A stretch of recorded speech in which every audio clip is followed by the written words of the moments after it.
Good evening class, मैं रश्मि सिंह अपने YouTube channel में आप लोगों का बहुत बहुत स्वागत करती हूँ। Welcome to my YouTube channel geography अध्ययन में आप लोगों का बहुत बहुत स्वागत है। और आज हम लेकर आए हैं घटना चक्र दृष्टि 2025 से करंट अफेयर। जैसे कि आपको पता है वैज्ञानिक परिदृश्य से चल रहा था, इसका ये सेकेंड पार्ट है और सेकेंड पार्ट बहुत इंपॉर्टेंट होने वाला है क्योंकि जिसमें आदतन पर्यावरण विज्ञान यानी कि एनवायरमेंट साइंस से क्वेश्चन लिए गए हैं जो हमेशा क्वेश्चन पूछे जाते हैं। ये साइंस का कोर एरिया है जिससे क्वेश्चन आते हैं। ठीक है, अगर हम देखें कि साइंस का जो पार्ट है वो बहुत लंबा हो जाएगा, इसलिए मैंने सिलेक्टेड टॉपिक लिए हैं जिससे आपके क्वेश्चन आने हैं। ठीक है, अदरवाइज़ तो ये बहुत मोटी है। घटना चक्र की आप देखेंगे 2025 जो करंट अफेयर है, मोटी किताब है, काफ़ी मोटी बुक है। ठीक है, इसको अगर हम करेंगे तो फिर बहुत लंबा वीडियो बन जाएगा। सिलेक्टेड टॉपिक लेके ही हम करा रहे हैं। ठीक है, एक पैट का एग्ज़ाम भी है संडे को, तो उसके लिए भी ये क्लास इंपॉर्टेंट है। ठीक है, आइए चलते हैं और देखते हैं क्या है आद्यतन पर्यावरण। आद्यतन में अभी तक का पर्यावरण विज्ञान में क्या करंट अफेयर है देख लेते हैं। सेकंड पार्ट है और एक पार्ट और होगा तो साइंस का भी कंप्लीट हो जाएगा। सबसे पहले देख लेते हैं, सबसे पहले न्यूज़ है, सबसे पहले जो मोस्ट इम्पॉर्टेंट है कि भारत नए रामसर स्थल, कि भारत में नए रामसर स्थल कौन कौन से हैं। रामसर स्थल तो आप जानते हैं वेटलैंड्स की बात हो रही है।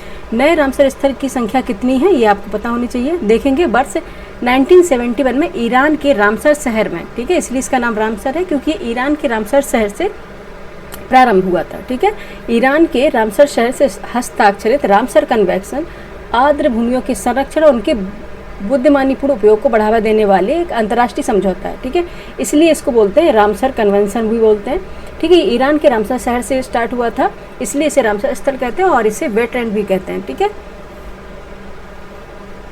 ठीक है, इस कन्वेंशन में आप देखें हम 168 संविदाकारी पक्ष यानी कि सदस्य देश हैं और भारत इसमें 1982 में इस कन्वेंशन में शामिल हुआ था। ठीक है, भारत की बात करें तो 1982 में रामसर कन्वेंशन में ये शामिल हुआ था। ठीक है, 4 जून 2025 को राजस्थान की 2 आर्द्रभूमि, ठीक है, राजस्थान की जो 2 वेटलैंड्स है यानी कि खींचन जैसे जो फलौदी में है और मैन्नार आर्द्रभूमि कॉम्प्लेक्स उदयपुर में है। ठीक है, खींचन फलौदी में है और मैन्नार आर्द्रभूमि कॉम्प्लेक्स उदयपुर में है।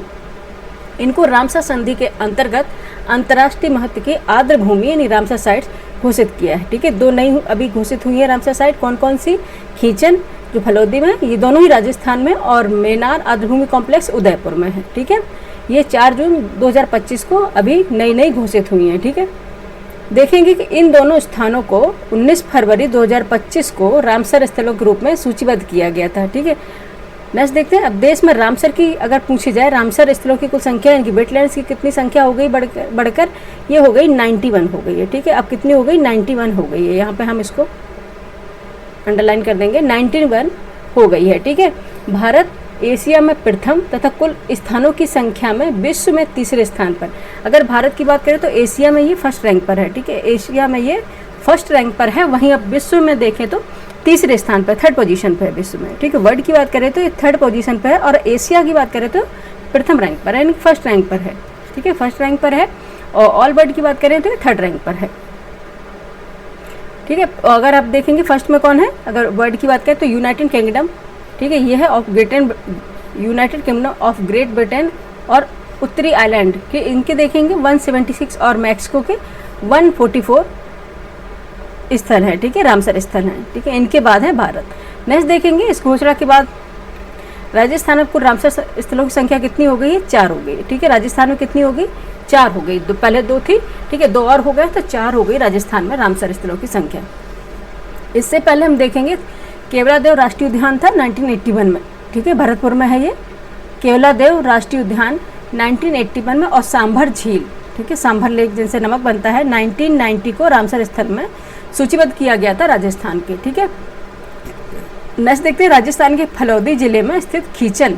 ठीक है, फलौदी जिले में स्थित है खींचन आर्द्रभूमि यानी खींचन वेटलैंड उत्तरी थार रेगिस्तान में स्थित है। ठीक है, कहाँ पे? उत्तरी थार रेगिस्तान में स्थित है। स्टेटमेंट बना के भी दे सकते हैं, इसलिए आपको डेप्थ में पढ़ा रहे हैं। और पीसीएस के लिए और पैट के दोनों के लिए क्लास इंपॉर्टेंट है। राजस्थान के फलौदी जिले में है ये खींचन आर्द्रभूमि, और ये अगर थार डेजर्ट की बात करें तो उत्तरी थार रेगिस्तान में स्थित है। ठीक है, इसमें देखेंगे 2 जल निकाय, रात्रि नदी और विजय सागर तालाब। ठीक है, रात्रि नदी और विजय सागर तालाब। ठीक है, तटवर्ती आवास और झाड़ीदार भूमि भी इसमें शामिल हैं। ठीक है, नेक्स्ट देखते हैं। ये रेगिस्तानी पारिस्थितिकी तंत्र सूखा प्रतिरोधी पौधों की प्रजातियों का समर्थन करता है, जो 150 से अधिक पक्षियों की प्रजातियों के लिए आवास प्रदान करता है। ठीक है, 150 से अधिक प्रजातियों के लिए आवास प्रदान करता है। ठीक है, यहाँ पे हजारों प्रवासी यानी कि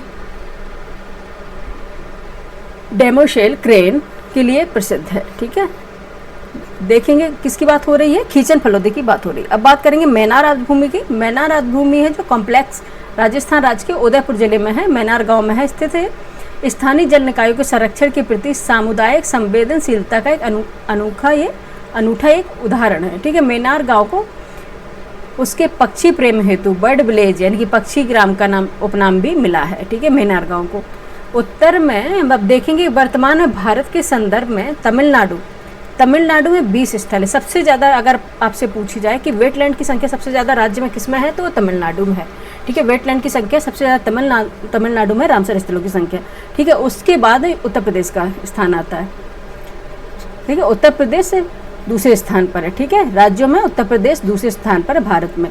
ठीक है, इसमें कितने हैं, 10 रामसर स्थल हैं, 10 वेटलैंड हैं, और तमिलनाडु में 20 हैं। ठीक है, याद रखना है, यहाँ पे 10 हैं और तमिलनाडु में कितने बच्चे हैं, 20 रामसर स्थल है तमिलनाडु में। ठीक है, ये इंपॉर्टेंट है। अब देख लेते हैं वेटलैंड के बारे में। आर्द्रभूमि होती क्या है, यह तो आपको पता ही होगा, लेकिन डेफिनेशन समझ लेते हैं। ठीक है, आर्द्रभूमि पर रामसर अभिसमय के अनुसार दलदली भूमि, ठीक है, जो दलदली भूमि वाले क्षेत्र, जल भरण वाले इलाके, शुष्क प्रदेश इत्यादि को आर्द्रभूमि यानी वेटलैंड्स के रूप में परिभाषित किया जाता है। ठीक है, वह भूमि जो दलदली भूमि है और जो जिसमें जल भराव की समस्या है, जल भर जाता है, शुष्क प्रदेश है, उन आर्द्रभूमियों को उन्हें आर्द्रभूमियों के रूप में शामिल किया जाता है। ठीक है, नेक्स्ट देखेंगे प्राकृतिक अथवा कृत्रिम स्थायी अथवा अस्थायी पूर्णकालिक आर्द्र अथवा अल्पकालीन स्थिर जल अथवा अस्थिर जल, मीठा या लवड़ी जल, इन सभी प्रकार के जलों वाले स्तर आर्द्रभूमि अंतर्गत आते हैं। ठीक है, आर्द्रभूमि के अंतर्गत देखेंगे वह जो स्थिर या तो बहता हुआ जल भी होगा या फिर स्थिर जल भी होगा, मीठा या खारा भी जल होगा या सलाइन वाटर भी होगा, ये सब क्या है, आर्द्रभूमि के अंतर्गत आते हैं। ठीक है, नेक्स्ट देखेंगे साथ ही समुद्री जल के ऐसे क्षेत्र जिनकी गहराई कम यानी कि जिसकी कम ज्वार होगा, लो टाइड होगा, यानी 6 मीटर से अधिक नहीं हो, वो आर्द्रभूमि कहलाएंगे। ठीक है, अगर जिसकी टाइड्स वेव देखेंगे यानी कि लो टाइड्स में 6 मीटर से अधिक ना हो, तो वो आर्द्रभूमि के अंतर्गत शामिल कर लिए जाते हैं। ठीक है, ये आर्द्रभूमि की डेफिनेशन है। ठीक है, आइए अब देख लेते हैं राज्यों में कहाँ कहाँ है, जो इंपॉर्टेंट उत्तर प्रदेश की वहाँ दिखा देंगे और किस में सबसे ज़्यादा है वो देख लेते हैं। ठीक है, भारत में स्थित रामसर स्थल कुल कितने हैं, 91 हैं। कितने हैं, 91 हैं, ये रखना। ठीक है, याद रखना 91 है। राज्य केंद्र शासित प्रदेश है या फिर राज्य है, ये स्थल का नाम है। सूची में शामिल जो है तिथि है और क्षेत्रफल हेक्टेयर में दिए गए हैं। ये पूरे दिखाए रहे हैं आपको, देखेंगे आप। ठीक है, यहाँ पे देखेंगे पॉइंट कैलमर वन्यजीव पक्षी अभ्यारण्य, उथनकुलम पक्षी अभ्यारण्य, चित्रागुंडी पक्षी अभ्यारण्य, करिकली पक्षी अभ्यारण्य, ये सारे पक्षी अभ्यारण्य हैं तमिलनाडु में। ठीक है, तमिलनाडु में टोटल सबसे ज़्यादा है, 20 है रामसर स्थल, ये वेटलैंड की संख्या सबसे ज़्यादा है तमिलनाडु में। ठीक है, 20 है पूरी। ठीक है, यहाँ से तमिलनाडु में सबसे ज़्यादा है, फर्स्ट रैंक पर है। उसके बाद हम चलेंगे सेकंड रैंक पे बात करी जाए तो सेकंड रैंक पर उत्तर प्रदेश है। ठीक है, रामसर या वेटलैंड की संख्या में उत्तर प्रदेश है। इसमें टोटल कितने हैं, 10 रामसर स्थल है। ठीक है, 10 रामसर स्थल है। पहला है देखेंगे ऊपरी गंगा नदी, ऊपरी गंगा नदी है। इसका मेंशन कब हुआ था, 8/11/2005 को ये शामिल किया गया था। ठीक है, रामसर कन्वेंशन के तहत ये 8/11/2005 को शामिल किया गया था। ये नहीं पूछा जाएगा आपसे, तब पूछाएगा ऊपरी गंगा नदी कहाँ पे। वहीं देखेंगे नवाबगंज पक्षी अभ्यारण्य। ठीक है, नवाबगंज पक्षी अभ्यारण्य ये कहाँ पे, उन्नाव। ठीक है, उन्नाव है, आपको पता होना चाहिए ये, यहाँ पे हम मेंशन कर देंगे।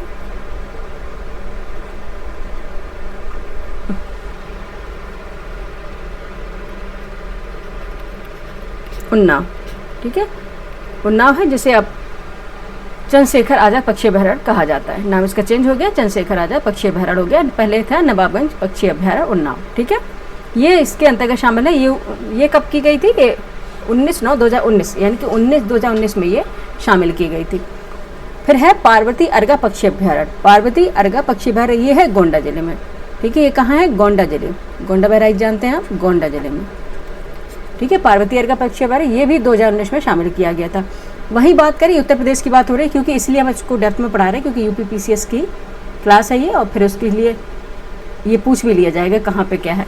बात करेंगे समन पक्षी अभ्यारण्य, जिसे बोलेंगे समान पक्षी अभ्यारण्य बोलते हैं। ये है मैनपुरी में, मैनपुरी एटा, ठीक है, मैनपुरी में,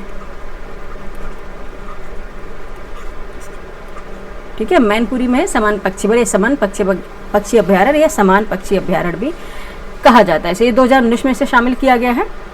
उत्तर प्रदेश में टोटल कितने हैं? 10 हैं। वहीं बात करें समसपुर पक्षी अभ्यारण्य, ठीक है, समसपुर पक्षी अभ्यारण्य है, ये कहाँ पे है? ये रायबरेली में है, ठीक है, कहाँ पे है? रायबरेली, रायबरेली, ठीक है। ओहो, यहाँ पे तो दिख ही नहीं रहा इसको, एक मिनट स्क्रॉल करेंगे इसको।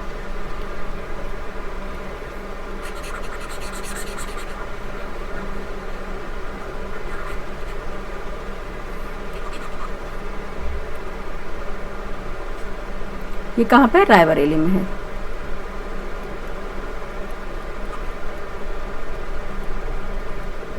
ठीक है, रायबरेली में है ये समसपुर पक्षी अभ्यारण्य। वहीं अगर सांडी पक्षी अभ्यारण्य की बात करी जाए तो ये कहाँ पे है? सांडी पक्षी अभ्यारण्य है हरदोई, ठीक है, हरदोई में है, ठीक है, सांडी पक्षी अभ्यारण्य। सरसई नबर झील कहाँ पे है? सरसई नबर झील है इटावा, ठीक है, कहाँ पे है? इटावा, ठीक है, इटावा। इसे शामिल किया गया था 2019 में, सांडी पक्षी अभ्यारण्य को भी 2019 में शामिल किया गया था। सूर सरोवर झील या फिर ये है तालाब भी इसे बोलते हैं, ये है आगरा में, ठीक है, इसे 2020 में शामिल किया गया है। वही बात करें हैदरपुर आर्द्रभूमि की, वेटलैंड्स की, ये है मुजफ्फरनगर और बिजनौर की सीमा पर, ठीक है, मुजफ्फरनगर, यहाँ पे लिख दे रहे हैं मुजफ्फरनगर,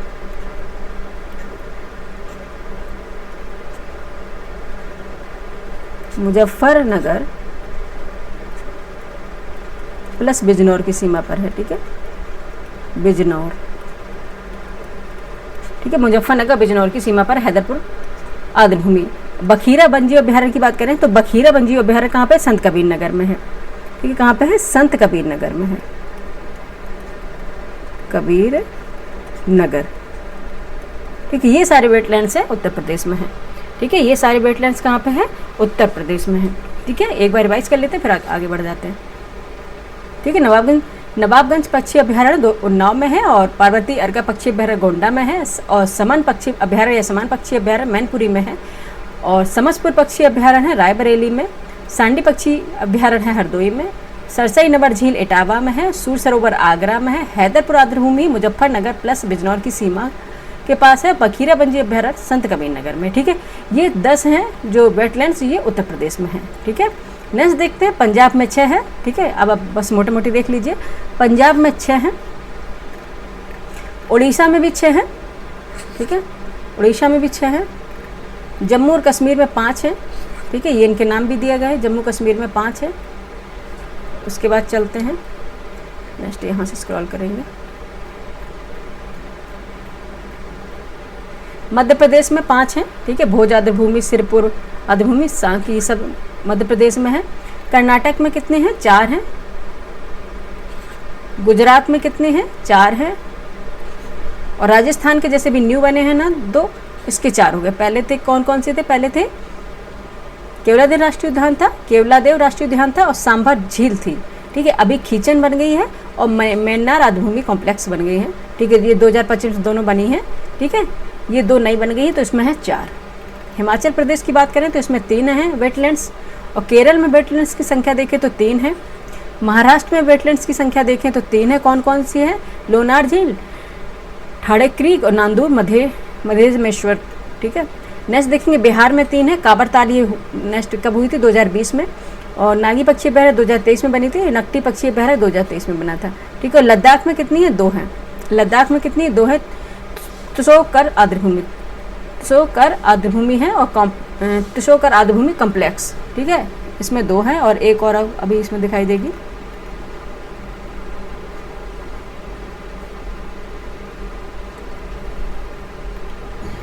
वहीं हरियाणा की बात करें, हरियाणा में देखेंगे 2 हैं, ठीक है। हरियाणा में 2 हैं। भिंडवास वन्यजीव अभ्यारण्य है सुल्तानपुर राष्ट्रीय उद्यान है। पश्चिम बंगाल में कितनी है? 2 है।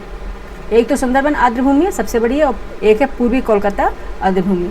उत्तराखंड में एक है, ठीक है। आपसे ये पूछा जाए एक किस किस में है? उत्तराखंड में एक है, आसन संरक्षण रिजर्व है। गोवा में एक है, नंदा झील है। आंध्र प्रदेश में एक है, एक मिनट, इसको हम ज़्यादा ही, इसको दिखाई नहीं दे रहा है, इधर हम इसको रेज कर ले रहे हैं, ठीक है। इसका नाम ही नहीं दिखेगा तो मतलब भी क्या है, ठीक है। आंध्र प्रदेश में है एक कोलेरू लेक, ठीक है। असम में एक है दीपोर बील, ठीक है, असम में है दीपोर बील। मणिपुर में एक है लोकटक झील, जिसे क्या बोलते हैं? लोकटक झील। कौन सा तैरता हुआ नेशनल पार्क है? केवल लामजाओ। कौन सा है? केवल लामजाओ नेशनल पार्क है। नेक्स्ट देखेंगे मिजोरम में एक है, त्रिपुरा में एक है। मिजोरम में कौन है? पाला आर्द्रभूमि है। त्रिपुरा में रुद्रसागर झील है। झारखंड में एक है उधवा झील पक्षी अभ्यारण्य, ठीक है। और सिक्किम में है एक खेचो अपलरी आर्द्रभूमि है, ठीक है। ये अभी जस्ट 2024 में बनी थी, इसलिए आपको याद होगा ये खेचो अपलरी आर्द्रभूमि वेटलैंड्स, ठीक है। इससे जरूर एक ना एक क्वेश्चन जरूर बनता है अगर आयोग पूछे, ठीक है, तो ये जरूर आपको याद करना है, ठीक है। नेक्स्ट देखेंगे, नेक्स्ट है करंट अफेयर अपना polar research vessel PRV, polar research vessel PRV, ठीक है।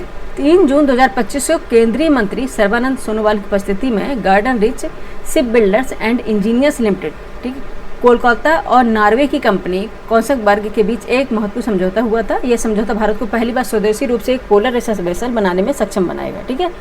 जिसका उपयोग राष्ट्रीय ध्रुवीय और समुद्री अनुसंधान केंद्र NCPOR द्वारा अंटार्कटिक और दक्षिणी महासागर क्षेत्रों के अनुसंधान के लिए किया जाएगा, ठीक है। नेक्स्ट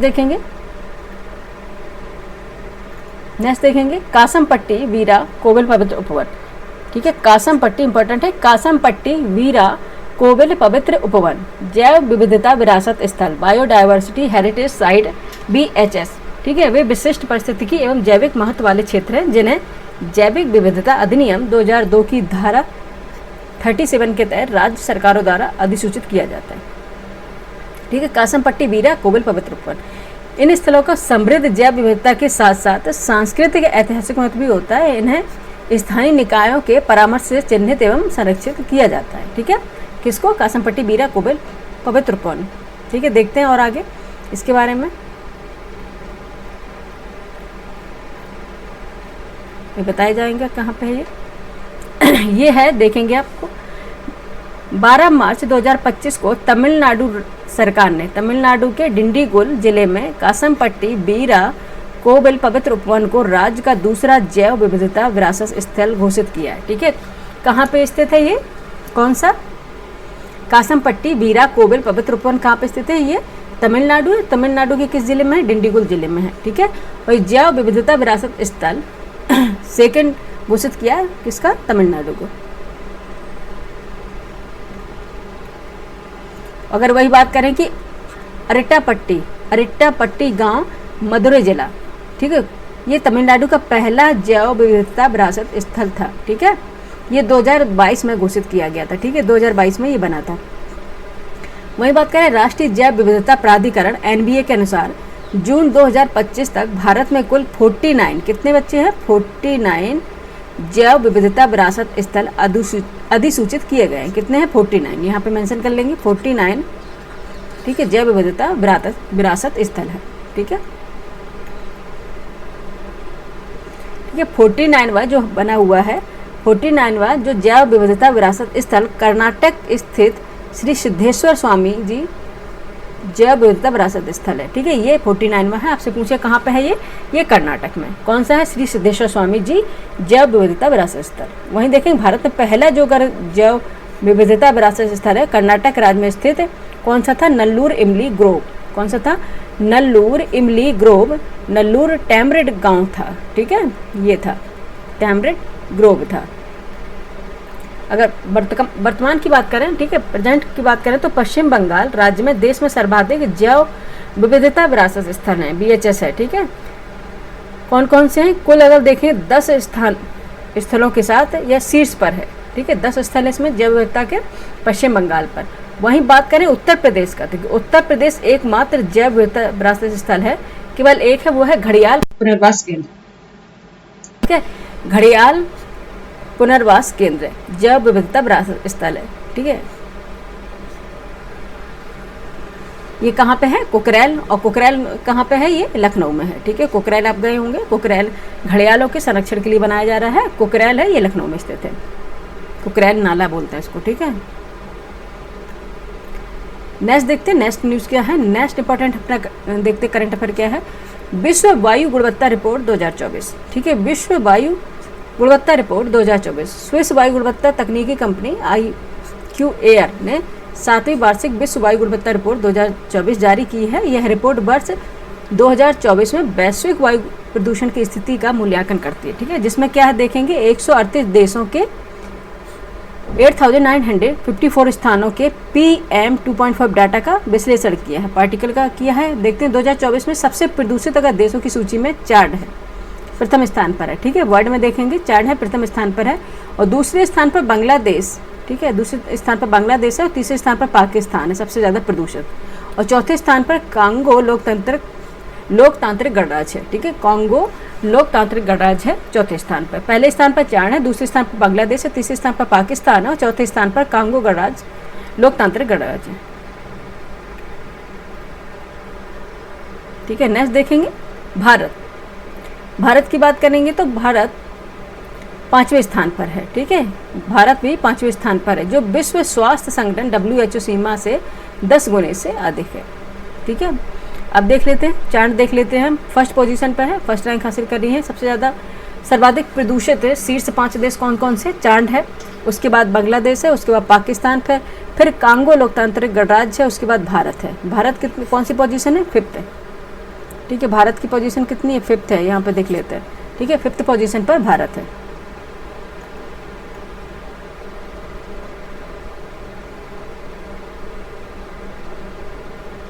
ठीक है, WAQI 2024 के अनुसार वर्ष 2024 में विश्व के 12 देशों ने PM 2.5 ठीक है PM 2.5 के संदर्भ में WHO के वार्षिक दिशा निर्देशन मान एनुअल गाइडलाइन वैल्यू अर्थात 5 माइक्रोन G, ठीक है, इसको पार्टिकल को नापा है इन्होंने। ठीक है, ये देश मुख्य रूप से लैटिन अमेरिकी, कैरेबियन तथा ओशनिया क्षेत्र में है। ठीक है, ये आपको डेप्थ में इसलिए पढ़ा रहे हैं कि डेप्थ में पूछ सकते हैं, सिर्फ आपको वन लाइनर भी पूछ सकते हैं, ये डिपेंड करता है आयोग पर। ठीक है, नेक्स्ट देखते हैं क्या है। वहीं देखेंगे जो क्षेत्रीय विश्लेषण में ओशनिया सबसे स्वच्छ क्षेत्र रहा है। ठीक है, सबसे स्वच्छ क्षेत्र कौन सा रहा है? ओशनिया। ठीक है, वर्ष 2024 में 57% WHO मानक के भीतर थे इनके। ठीक है,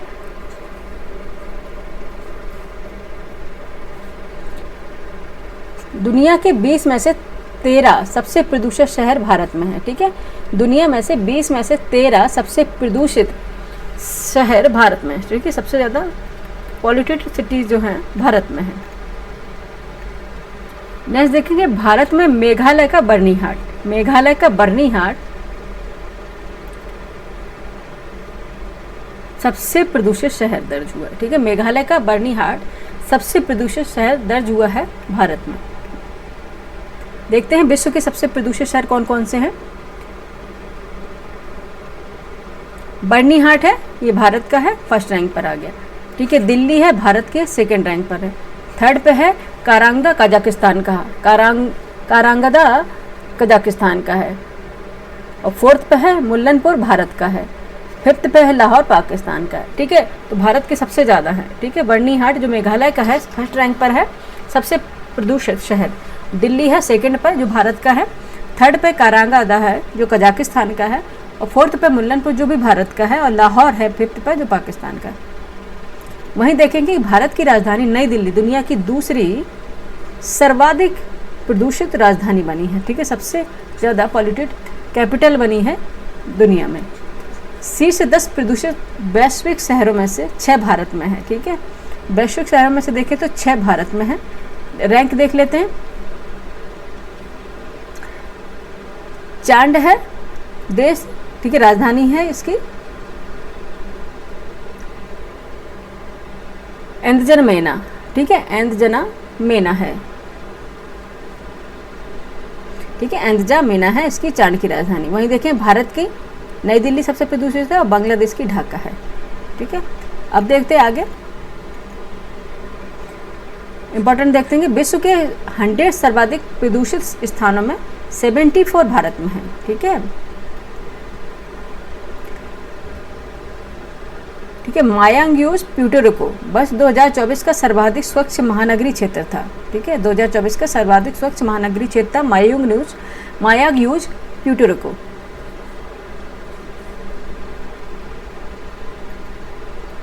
ठीक है, नेक्स्ट अब देख लेते हैं इंपॉर्टेंट यहाँ पे न्यूज, यहाँ पे कंप्लीट हुई। आगे देख लेते हैं करंट अफेयर। वैज्ञानिक परिदृश्य में क्या है, ये पर्टिकुलर मैटर के बारे में दिया है, इतना इंपॉर्टेंट नहीं है। नेक्स्ट देखते हैं श्री गंगानगर।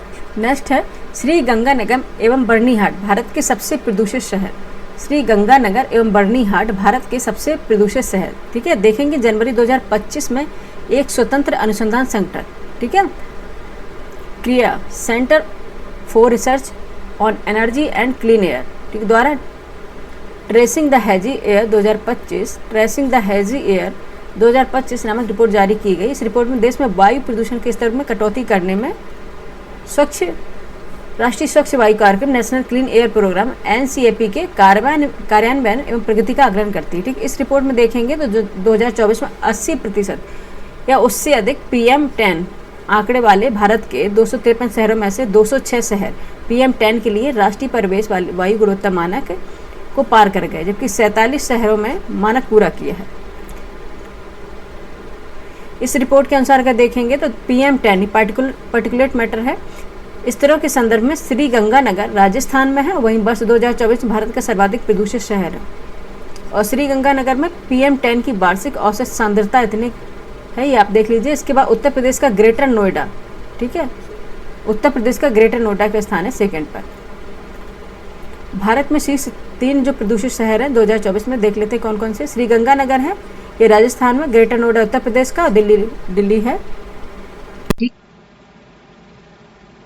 तीसरे नंबर पर। ठीक है,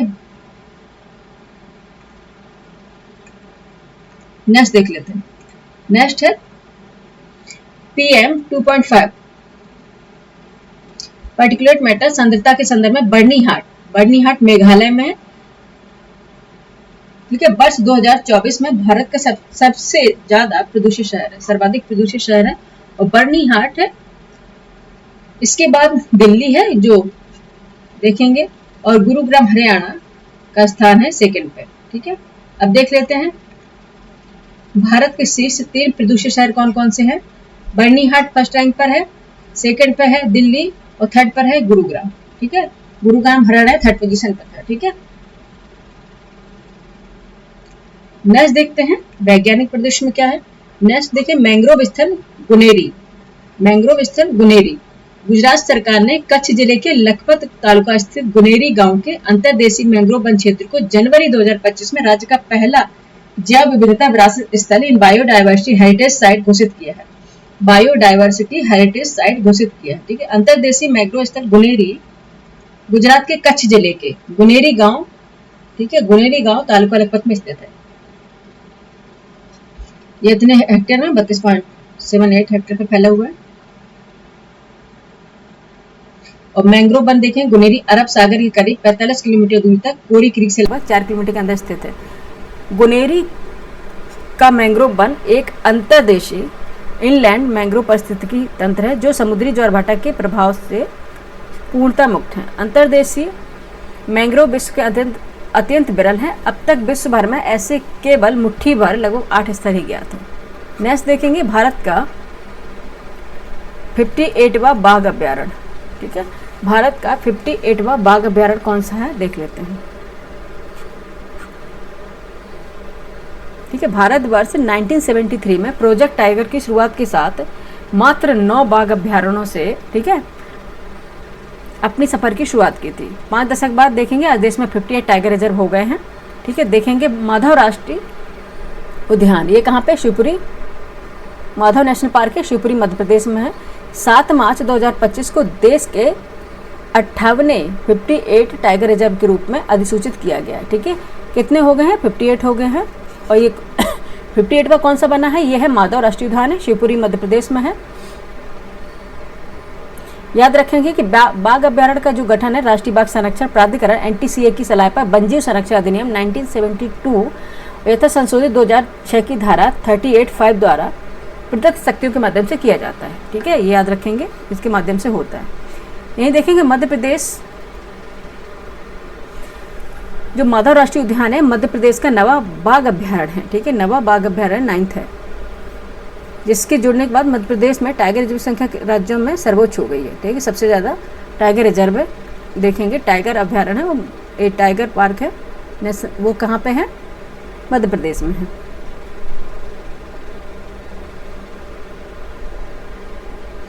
माधव बाघ अभ्यारण्य से ठीक पूर्व केंद्र सरकार ने दिसंबर 2024 में मध्य प्रदेश के रातापानी वन्यजीव अभ्यारण्य को देश में 57वें टाइगर रिजर्व के रूप में भी मंजूरी दी थी। ठीक है, माधव बाघ अभ्यारण्य से ठीक पूर्व केंद्र सरकार ने दिसंबर 2024 में मध्य प्रदेश के रातापानी वन्यजीव अभ्यारण्य को देश में 57वें टाइगर रिजर्व के रूप में, यानी 57, ठीक है, 57 टाइगर रिजर्व के रूप में घोषित किया था 2024 में, ये याद रखना है। ठीक है, नेक्स्ट देखते हैं इसमें क्या है। और अच्छा, मध्य प्रदेश में स्थित बाघ अभ्यारण्य है, कुल 9 है इनकी संख्या माधव को मिला के। अब देख लेते हैं कितने हैं, उनके क्या नाम है, ये पूछ लिए जाते हैं, इसलिए एक बार जल्दी से इसको रिवाइज कर लेंगे। नाम है उनको जो बाघ अभ्यारण्य के रूप में घोषित किया गया, उनका वर्ष दिया गया, किस वर्ष से घोषित किए गए हैं, कब बने हैं। फर्स्ट पे है कान्हा बाघ अभ्यारण्य, 2007 में बनाया है। कान्हा बाघ अभ्यारण्य मध्य प्रदेश में 2007 में बनाया गया। पेंच बाघ अभ्यारण्य है, ये 2007 में बना है। और बांधवगढ़ बाघ अभ्यारण्य है, ये भी 2007 में बना है। वहीं देखेंगे पन्ना बाघ अभ्यारण्य है, ये भी 2007 में बना है। सतपुड़ा बाघ अभ्यारण्य ये 2007 में बना है। नाम अच्छे से एक बार सुन लीजिए, स्मृति के लिए पूछ लिए जाते हैं, मध्य प्रदेश में है सारे। 6 पे संजय धुबरी बाघ अभ्यारण्य 2011 में बना है। 7th पे वीरांगना दुर्गावती बाघ अभ्यारण्य 2023 में बना, आपने सुना होगा, अभी जस्ट न्यूज है। ठीक है, 2023 की ही न्यूज है। और नेक्स्ट है 8 पे रातापानी बाघ अभ्यारण्य 2024 में बना है। और 9th पे बांधवगढ़ राष्ट्रीय अभ्यारण्य 2025 में बना है। ठीक है, नया है ये।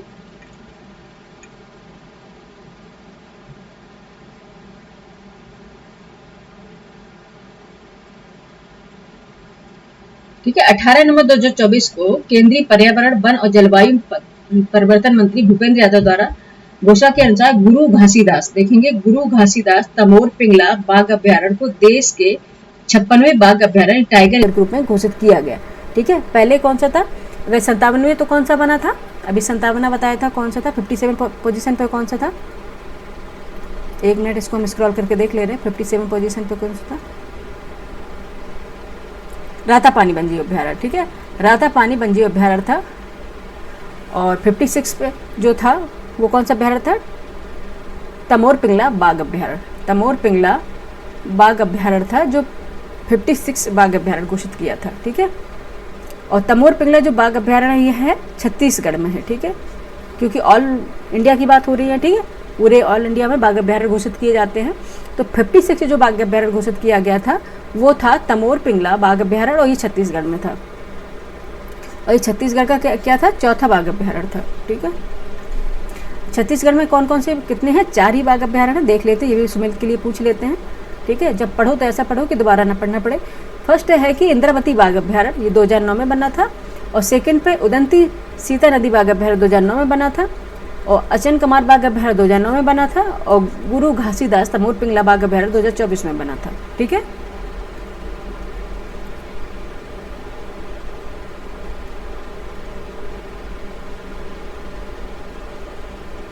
ठीक है, अब नेक्स्ट देख लेते हैं, बस एक पेज और ही बचे हुए बच्चे। नेक्स्ट हमारा है विज्ञान प्रदेश में, देखेंगे क्या है, इंदौर एवं उदयपुर आर्द्रभूमि प्रमाणित शहरों की सूची में शामिल। ठीक है, आर्द्रभूमि प्रमाणित शहरों की सूची में शामिल है इंदौर एवं उदयपुर। ठीक है, अभी जस्ट इसके बारे में पढ़ ही रहे थे हम। आर्द्रभूमियों पर अभिसमय की स्थायी समिति की 64वीं बैठक, the 64th meeting of the standing committee of the convention on wetland का आयोजन 20 से 24 जनवरी 2025 के मध्य ग्लैंड स्विट्जरलैंड में संपन्न हुआ। याद रखना कहाँ संपन्न हुआ, स्विट्जरलैंड के ग्लैंड में संपन्न हुआ। The 64th meeting of the standing committee of the convention of wetland का आयोजन कहाँ पे हुआ है, ग्लैंड स्विट्जरलैंड में हुआ है। ठीक है। इस बैठक के दौरान 24 जनवरी 2025 को आर्द्र भूमि शहर प्रमाणन योजना में कुल 31 नए शहरों को शामिल किया गया। कितने शहर है बच्चे? 31 है, यानी कि 31 नए शहरों को शामिल किया गया है।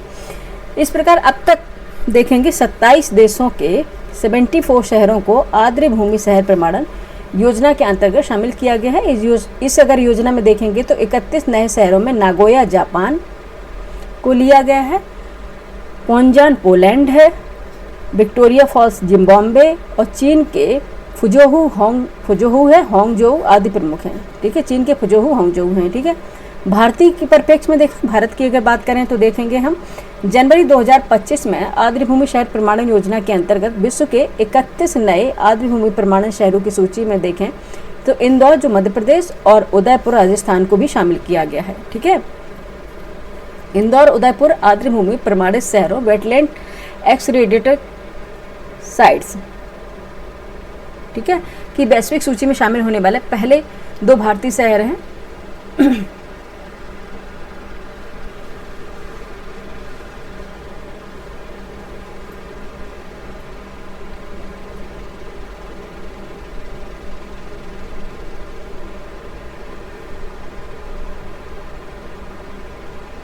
ठीक है, देखेंगे इंदौर उदयपुर आधुनिक प्रमाणित शहरों में वेटलैंड एसिडेटेड सिटीज़ की अगर भूमिका हम देखें तो 2 शहर है। और वहीं देखेंगे शहरों के अतिरिक्त भारत ने भोपाल को भी प्रतिष्ठित सूची में शामिल करने हेतु नॉमिनेटेड किया है। किसको किया है? भोपाल को किया है नॉमिनेटेड। ठीक है, हालांकि भोपाल की बात करें तो आर्द्र भूमि प्रमाणित शहर दर्जा प्राप्त करने में असफल रहा। ठीक है, इंदौर है भारत का सबसे स्वच्छ शहर है। ठीक है, इस शहर में स्थित सिरपुर झील एक रामसर स्थल है। शिवपुर झील कहाँ पे? इंदौर में एक रामसर स्थल है। उदयपुर राजस्थान में स्थित यह शहर 5 प्रमुख आर्द्र भूमियों से घिरा हुआ है। जो कौन कौन से हैं? उदयपुर पिछौला लेक है, फतेह सागर है, आपने देखा होगा, हम भी घूम के आए हैं उदयपुर। पिछौला है, फतेह सागर है, रंग सागर है, स्वरूप सागर है और दूध तलाई है। ठीक है, ये 5 हैं आर्द्र भूमि वेटलैंड्स के अंतर्गत। नेक्स्ट देख लेते हैं, बस कंप्लीट हो रहा है। ठीक है, इंपॉर्टेंट है विश्व आर्द्र भूमि दिवस 2025 में देखेंगे प्रतिवर्ष 2 फरवरी को, आपको पता है, वेटलैंड डे मनाया जाता है। विश्व आर्द्र भूमि दिवस यानी वर्ल्ड वेटलैंड डे के रूप में मनाया जाता है। विश्व आर्द्र भूमि दिवस 2025 का केंद्रीय विषय या थीम क्या था? हमारे साझा भविष्य के लिए आर्द्र भूमियों का संरक्षण। हमारे साझा भविष्य के लिए आर्द्र भूमियों का संरक्षण, ये हमारी थीम थी इसकी 2025 की वर्ल्ड वेटलैंड डे की। ठीक है, और इंग्लिश में देख लेंगे protecting wetland for our common future. ठीक है, ये था। भारत में केंद्रीय पर्यावरण वन एवं जलवायु परिवर्तन मंत्रालय ने विश्व आर्द्र भूमि दिवस इन वर्ल्ड वेटलैंड डे 2025 समारोह का आयोजन पार्वती अर्गा पक्षी अभ्यारण्य में किया। ये इंपॉर्टेंट है। कहाँ पे किया है? पार्वती अर्गा पक्षी अभ्यारण्य, या कहाँ पे? गोंडा में है। कहाँ पे? गोंडा। ठीक है, कौन सा जिला है? गोंडा। ठीक है, ये दिया भी गया है अभ्यारण्य गोंडा उत्तर प्रदेश में स्थित है। ठीक है, ये अभ्यारण्य कहाँ है? गोंडा उत्तर प्रदेश में स्थित है। पार्वती अर्गा पर ये आपसे पूछ लिया जाएगा। ये उत्तर प्रदेश का करंट अफेयर है। पार्वती अर्गा पक्षी अभ्यारण्य से स्टार्ट हुआ है विश्व आर्द्र भूमि दिवस। भारत में केंद्रीय पर्यावरण वन एवं जलवायु परिवर्तन मंत्रालय ने विश्व आर्द्र भूमि दिवस जो 2025 का समारोह किया था वो पार्वती अर्गा पक्षी अभ्यारण्य में किया था। ठीक है, नेक्स्ट देखते हैं भारत में चिड़ियाघर का पहला बायो बैंक। ठीक है, नेक्स्ट अपना देखेंगे। नेक्स्ट है भारत में चिड़ियाघर का पहला बायो बैंक। फरवरी 2025 में भारत में पहली बार किसी चिड़ियाघर में बायो बैंक यानी कि बायो बैंक की क्या है? स्थापना की है, एस्टेब्लिशमेंट हुआ है। वहीं देखेंगे यह सुविधा पश्चिम बंगाल के Padmaja Naidu Himalayan zoological park यानी दार्जिलिंग चिड़ियाघर में प्रारंभ की गई थी। ठीक है, इस बायो बैंक की स्थापना विज्ञान प्रौद्योगिकी मंत्रालय के तहत centre for cellular and molecular biology CCMB Hyderabad की साझेदारी से की जा रही है। ठीक है, इसका उद्देश्य है कि जो लुप्त प्राय प्रजाति हैं जंतुओं की, उनकी कोशिकाओं और ऊतकों टिश्यूज के नमूनों को संरक्षित करना है। ठीक है, क्या होता है बायो बैंक? आइए देख लेते हैं बायो बैंक क्या होता है। इसके तहत लुप्त प्राय जानवरों के कोश की और ऊतक यानी कि सेल्स और टिश्यूज को इकट्ठा कर सुरक्षित रखा जाता है। ठीक है, इस सुविधा से मृत जानवरों की प्रजनन कोशिकाएं रिप्रोडक्टिव सेल्स को संरक्षण रखा जाता है। ठीक है, इस प्रक्रिया को फ्रोजन जू, इस प्रक्रिया को क्या बोलते हैं? फ्रोजन जू कहा जाता है, जिसके क्रायोजेनिक तकनीक के माध्यम से -196 डिग्री सेल्सियस तापमान पर तरल नाइट्रोजन में DNA सामग्री को सुरक्षित रखा जाता है। ठीक है, क्या बोलते हैं इसको? इस प्रोसेस को बोलते हैं फ्रोजन जू, ठीक है। क्या बोलते हैं? फ्रोजन जू। इसमें क्या होता है, जो क्रायोजेनिक तकनीकी के माध्यम से -196 डिग्री सेल्सियस तापमान पर तरल नाइट्रोजन, लिक्विड नाइट्रोजन में डीएनए सामग्री को सुरक्षित यानी कि कंजर्व रखा जाता है, ठीक है। ठीक है, ये हमारा दूसरा टॉपिक आ गया, इसको फिर हम कल कराएंगे। ये हमारा दूसरा टॉपिक आ गया, शरीर एवं स्वास्थ्य विषयक वैज्ञानिक जानकारियाँ, वैज्ञानिक गतिविधियाँ, ठीक है। यहाँ पे हमारी ये क्लास भी कंप्लीट हो गई है। वैज्ञानिक परिदृश्य का सेकंड पार्ट था, ठीक है, जो बहुत ही इंपॉर्टेंट था और बहुत शॉर्ट टाइम में मैंने इसको जल्दी से करा भी दिया है। अब आप एक बार से या तो स्पीड में लगा के देखिए, बाकी तो हम स्पीड में पढ़ाते हैं। इसको रिवाइज कर लीजिए, क्विक रिवाइज कर लीजिए, इससे क्वेश्चन जरूर आएंगे, ठीक है। 100% आएंगे, क्योंकि आप पहले कर लेंगे तो बात ठीक है, उसके बाद आप देखेंगे तो फिर आप उसको क्वेश्चन को चेंज नहीं कर सकते, ठीक है। वो मार में फिर जो भर गया वो भर गया, इसलिए पहले इसको एक बार रिवाइज कर लीजिए, ठीक है। देख लेते हैं, हमारा पूरा कंप्लीट हो गया आपके सामने। अद्यतन पर्यावरण विज्ञान ये कंप्लीट हो गया, ठीक है। ये सेकंड पार्ट था हमारा, ठीक है। सेकंड पार्ट था वैज्ञानिक परिदृश्य का, सेकंड पार्ट था, ठीक है। अब एक पार्ट और होगा, वैज्ञानिक परिदृश्य कंप्लीट हो जाएगा। और सबसे इम्पोर्टेंट यही है, अदरवाइज कुछ नहीं पढ़ाएंगे, सिलेक्टेड जो है कंटेंट वही हम लेकर आ रहे हैं, ठीक है। क्योंकि अदरवाइज पढ़ने का टाइम भी नहीं है। पैट का भी एग्ज़ाम है संडे को, और उसके बाद 12 अक्टूबर का पीसीएस का एग्ज़ाम आ रहा है, ठीक है। आप लोग बताइए कि क्लास आपको कैसी लगी, ठीक है। रिवाइज कीजिए, और भी जो आपको कुछ समझ में नहीं आ रहा है। बाकी हमारी इंडियन ज्योग्राफी कंप्लीट हो गई, वर्ल्ड ज्योग्राफी में हम एंटर करेंगे, या फिर हम सम्मिलित क्वेश्चन करा लेंगे, ठीक है। मिक्स क्वेश्चन करा देंगे, वर्ल्ड ज्योग्राफी, इंडियन ज्योग्राफी के दोनों, क्योंकि अब मुझे ऐसा लग रहा है कि पर्टिकुलर करने का टाइम नहीं है। एक साथ हम दोनों क्वेश्चन करा के चलेंगे, अगर जैसे कि आप लोगों का कमेंट रहेगा उस तरह से हम करा देंगे। वर्ल्ड ज्योग्राफी का अगर आप चाहेंगे तो पहले वर्ल्ड ज्योग्राफी करा देंगे, उसके बाद अगर एक हफ्ता बचेगा पीसीएस का या 10 दिन बचेंगे तो हम फिर उसके बाद दोनों को मिला के क्वेश्चन करा देंगे, ठीक है। ठीक है, बताइएगा ये क्लास कैसी लगी आपको। लाइक कीजिए, सब्सक्राइब कीजिए, शेयर कीजिए, लोगों को जोड़िए, ठीक है। Thank you for watching.